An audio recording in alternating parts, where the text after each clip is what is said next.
Are you there? Welcome, good morning. It's a pleasure to have you. It's a pure delight, pura delicia. It's a sheer delight. Sheer también, se dice más sheer que pure en este caso. Sheer, S-H-E-E-R, sheer. It's a sheer delight to be here with you. I'm enjoying these classes immensely. Se dice mucho inmensamente en inglés. Immensely. Yes, I'm enjoying it immensely. Yeah, so I hope you're enjoying it immensely. We're going to continue with gain fluency. Gain fluency. Ganar fluidez y soltura y dominio de mi idioma. Of English on page 37 in the middle. Paragraph number 296. Are you ready? If you draw a straight line, or if you draw a line, si dibujas en la línea, this is interesting. If you draw a line straight north from Santiago, Chile, claro, aquí se dice Santiago de Chile, Santiago, Chile, dice Santiago, Chile, no? No. If you draw a line straight north from the capital of Chile, Santiago, de la capital, it will pass through Boston in North America. Most people are surprised. Yes. They think it would pass through California in the West. This is true. Without looking at a map of the world, if you say, okay, Santiago, Chile, the capital, is on the Pacific. Okay? Go straight, longitude, go straight north. What part of the United States does it pass through? It's casi no Atlántico. It's strange. People don't remember that North America and South America are different land masses, very separate and very distant from each other. For example, this is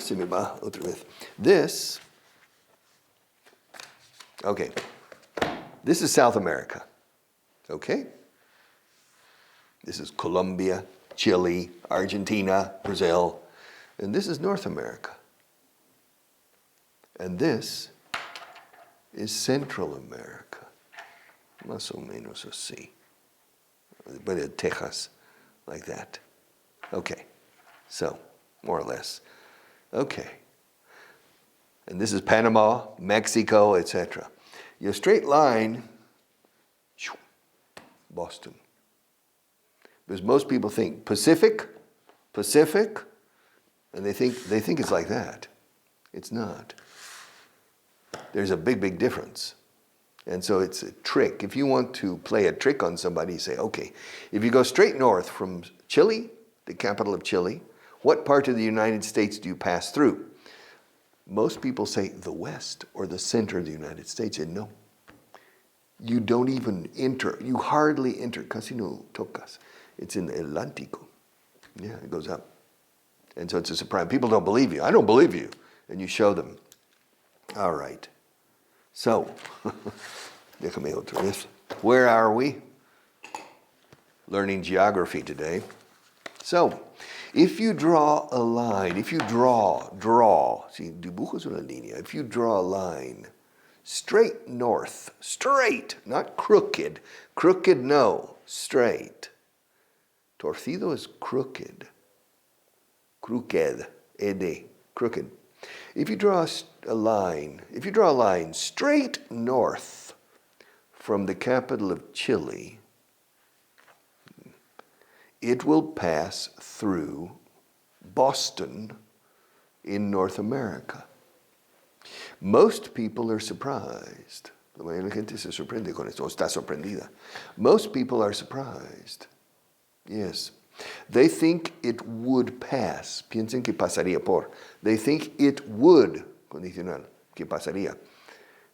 They think it would pass through California in the west. No. That's not true. California, no. Massachusetts in the east. Okay, the next one, paragraph 297. I'm not rich. I'm not rich, so I need to make a living like other people. I'm not rich, so I need to make a living. Necesito ganarme la vida.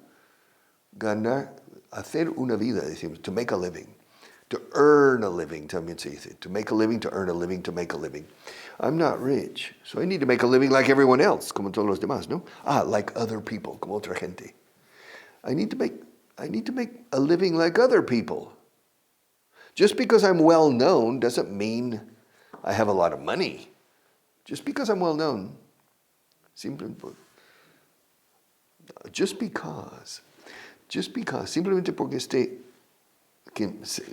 persona sea una persona conocida. En inglés decimos bien conocida. When I came to Spain, I remember my first friend, Spanish friend, his name was Ignacio. And I remember he corrected me once. I said, no, esa persona es bien conocida. And Nacho said, no, decimos es una persona conocida. No bien conocida. I said, because in English, well-known, well-known. Known, no decimos, well-known. So, just because I'm well-known, simplemente por hecho de ser persona conocida, just because I am well-known, doesn't mean I have, no significa que tenga, doesn't mean I have a lot of money. All right. I live a normal middle-class life like everyone else, like todos los demás. I'm just a normal person, yeah. Yeah. All right. I'm not rich. So, por tanto, así que, I'm not rich, so I need to make a living like other people. Just because I'm well known doesn't mean I have a lot of money. I live a normal middle-class life like everyone else. I live a normal middle-class life. Yo pondría una coma y no lo he puesto aquí. Normal, comma, middle-class life. I live a normal middle-class life like everyone else, like everybody else. Okay. Just because I'm well known, simplemente por el hecho de ser bien conocido o conocido, just because I'm well known doesn't mean, no significa, no quiere decir que yo esté montado el dólar o que tenga mucho dinero. It doesn't mean. Just because I'm well known doesn't mean I'm rich. It doesn't mean I have a lot of money. Yeah, just because I'm well known. There are a lot of well-known people who don't have money. There are a lot of well-known people who became rich and then dilapidated or spent all their money. Yes, this happens, especially with boxers or football players. They earn a lot of money over a period of 10 years. 10 years later, they don't have any money. They lose it quickly. They earn it quickly and they lose it quickly. All right. But in any case, I'm not rich. So I need to make a living like other people, al igual que las demás personas. I need to make a living like other people. Just because I'm well known, just because I'm well known, doesn't mean I have a lot of money. Doesn't mean that is opcional. Doesn't mean that I have a lot of money. Yeah. I live a normal middle-class life. Vivo una vida, dice aquí. Llevo una vida, diríais aquí. Llevo una vida normal. Vivo una vida normal, decimos. Bueno, I lead, también se puede decir, I lead a normal life. I live a normal middle-class life like everyone else, everybody else, like all the other people, like you, like Marta, like you, like all of you, like everyone else. I live a normal middle-class life. Okay. The next paragraph. My number 298. 298? Yes, 298. My favorite novel of all time is The Count of Monte Cristo. The Count of Monte Cristo. My favorite novel of all time. Claro, curioso. Mi novela favorita de todo el tiempo. En español dice todos los tiempos, como si hubiera varios tiempos a la vez. Okay, all right. Tiene más sentido en inglés, ¿eh? My favorite novel of all time, de todo el transcurso del tiempo. My favorite novel of all time is The Count of Monte Cristo. Have you read The Count of Monte Cristo? Yeah. Han hecho 8 películas, ¿eh?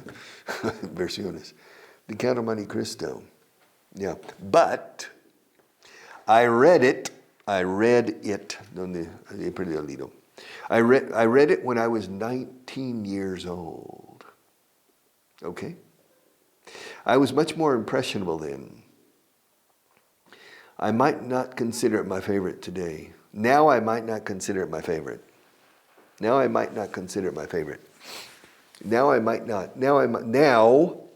ahora, en estos tiempos, a estas alturas de mi vida, now, I might not consider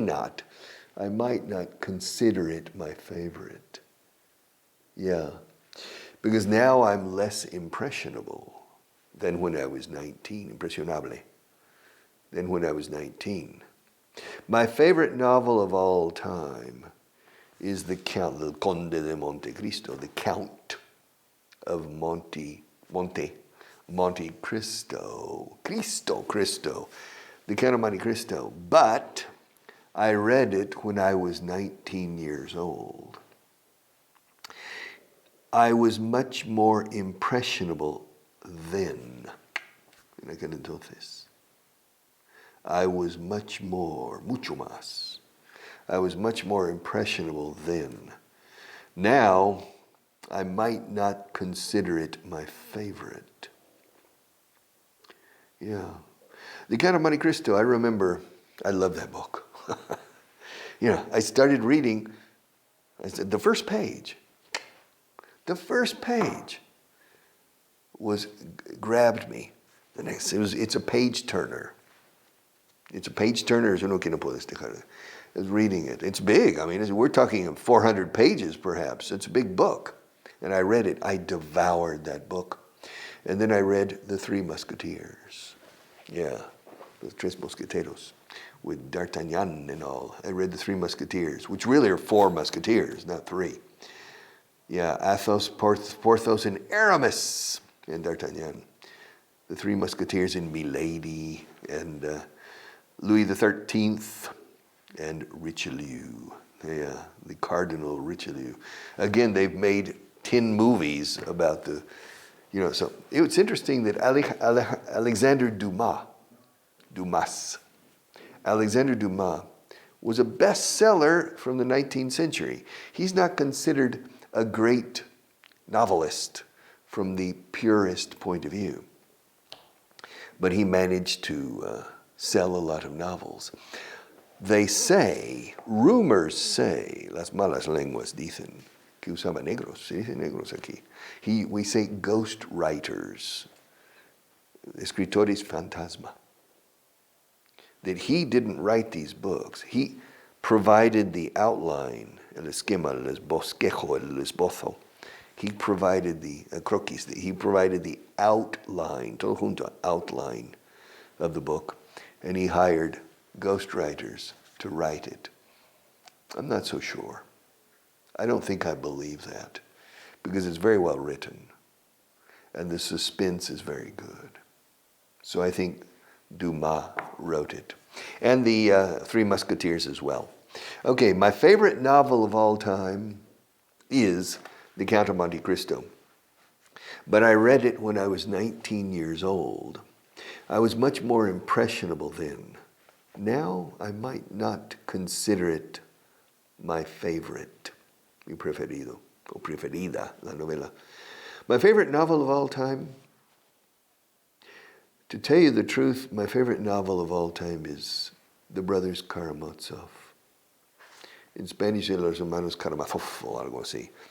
The Brothers Karamazov. I read it when I was 22. 22 and 23. I read it in the fall of the fall is the autumn. I read it in the fall of 1974. Okay. I was in Almonacid de Zorita, a small village in Guadalajara, near Pastrana, near Zorita de los Canes, and near the Central Nuclear, the nuclear plant de Zorita, near the nuclear plant. I was teaching English in the nuclear plant, and Almonacid is about 4 kilometers from the nuclear plant. And I rented a room in the house, La Casa de Doña Mercedes.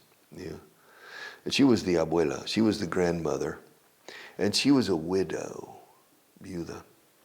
And she was always black. She always wore black, typical back then. And she had, her left arm was paralyzed. She had a paralysis. But she was the grandmother, and her daughter and husband lived in the house, in the same house. And Pedrito, the grandson, and the daughter, I don't remember her name, but I remember Pedrito. And so it was a house with Mercedes, Doña Mercedes, the grandmother, her daughter, husband, 2 kids, and me. And I was renting a room. They needed the extra money, I suppose. And I had lunch or dinner. I think dinner. I don't remember. I had dinner I had lunch every day there. And dinner. I had both every day. Because I started my classes after lunch, de 4 a 9 de la noche. Yeah, I remember. And in the room, I had a room. It was okay. And there was a bookcase. A bookcase is una estantería de libros, una biblioteca there. There's nothing, no books. Only one book. Los Hermanos Karamazov. In Espanol. And so I was familiar with Dostoevsky. And so I said, okay, I'll read this book. Enganchado. Yeah, I started reading it. And so during that fall, I turned 23. I turned 23 in November. So probably I turned 23, I was still reading The Brothers Karamazov. Outstanding book.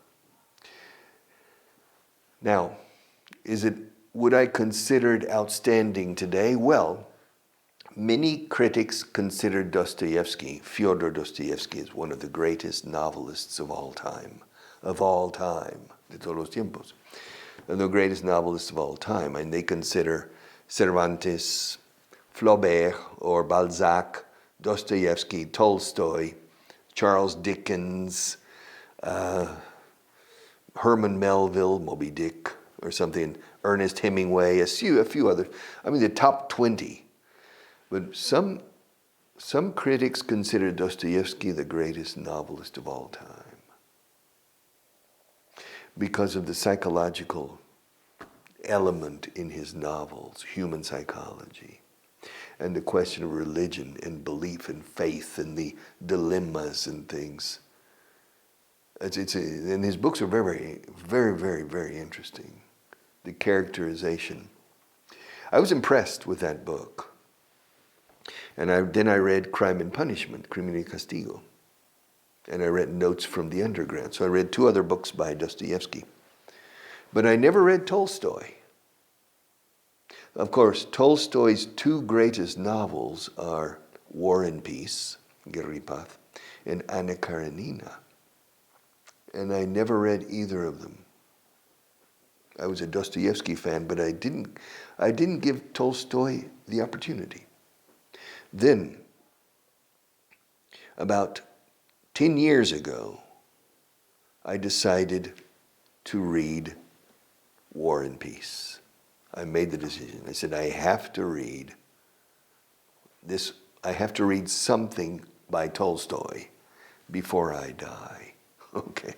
So I bought the book, Gary Path, War and Peace, but in English. No, in English or in Spanish. I don't remember. It doesn't matter. I was not convinced. I mean, it's a good book. It's a good novel. I recommend it, of course. But I was not impressed. And I think the problem is me, not Tolstoy. Because I read Dostoevsky when I was 22 or 23. And I read Tolstoy when I was 60. And a person is different. You know, after 40 years of life experience, you become less impressionable. Things impress you less than before. So I think that's the question. I highly recommend Tolstoy, etc. Also, reading Don Quixote now, Don Quixote de la Mancha, at my age is better. It's the opposite. When you're young, age 22, reading the Quixote is perhaps not the most recommendable suggestion or recommendation. But to read it later, there's a lot of philosophy and feeling for life with Cervantes. And so it's interesting, but impressionable. So what it says here, my favorite novel of all time was The Count of Monte Cristo. But I read it when I was 19 years old. I was much more impressionable then. Now, I might not consider it my favorite. The Count of Monte Cristo is a typical story of revenge. Y siempre nos gustan las historias de venganza, donde el malo acaba mal al final. Muerto. All right. And we always like, I mean, for example, Liam Neeson, you know, the actor, I mean, every movie he makes now is venganza comes. It's all revenge. I remember Charles Bronson in the 1970s. Siempre, super malos, okay, really bad guys. Es una purga, you know, es una catarsis, as they say, catharsis. It's a Greek word, catharsis, cuando, you know, that we purge ourselves of our anxiety and we see the bad guy suffer. Yeah, the bad guy, in the movies, the bad guy always loses and the good guy always wins. Okay. Ganaron los buenos, sí. ¿Qué tal la película? Bien. Ganaron los buenos, sí. Oh, you know. You never say, ganaron los malos, sí. All right. If the bad guys lose, if the bad guys win, you can't accept the movie. Okay, the bad guys have to lose. And in life, do the bad guys win or do the bad guys lose in life? Huh? Interesting question. Yeah, it's an interesting debate. People in Spain, in general, believe that the bad guy wins. I don't. The bad guy never wins. The bad guy goes to hell. To go to hell is ir al infierno. Ahora, hay un dicho gallego, no creo en las meigas, no sé si lo conocen, no creo en las meigas, pero ver las águilas. O sea, no creo en las meigas, pero sí existen. Oh, what? Something like that. I don't necessarily believe in hell, but it exists in life. And to be successful illegitimately, it's impossible to be happy. It's impossible for a person to be truly happy if they get rich or become successful illegitimately. And so it's hell in life, you see.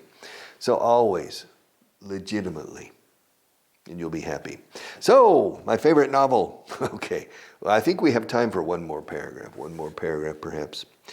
All right, paragraph number 299, casi 300. ¿Cómo era? ¿Cómo se dice 99 en chino? Cachichín. All right. Okay. So here we are. Unless you have any objection, then my decision is to begin next Monday. with the market study. The following Monday, we'll begin to design the prototype. Okay, this is business English.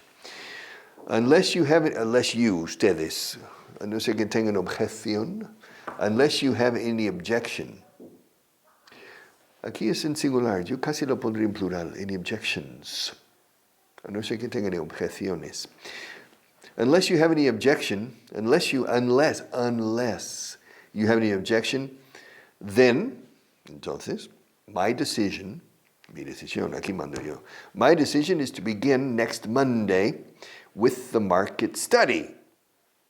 Un estudio de mercado, a partir del lunes, empezar. Yeah. The following Monday, we'll begin to design the prototype. Yes. Prototipo de nuevo, tipo de bolígrafo. Yeah. A new type. We'll talk about this prototype maybe tomorrow.